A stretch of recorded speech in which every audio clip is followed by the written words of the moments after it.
السلام علیکم ورحمۃ اللہ وبرکاتہ۔ بسم اللہ الرحمن الرحیم۔ ناظرین، آج میں آپ کے سامنے دو خواب بیان کروں گا، جس کو آئیں اس کو اپنا ذاتی گھر ملے گا۔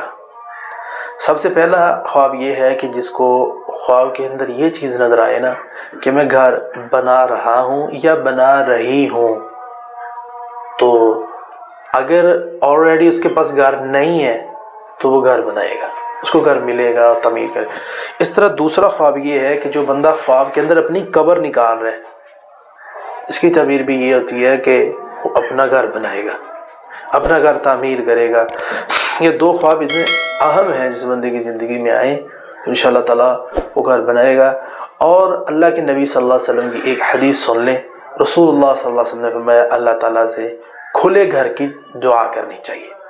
تو جو شخص ہمیشہ دعا کرتا رہتا ہے کہ اللہ کھلا گھر دے، تو اللہ تعالیٰ اس کو ضرور کھلا گھر عطا فرمائے۔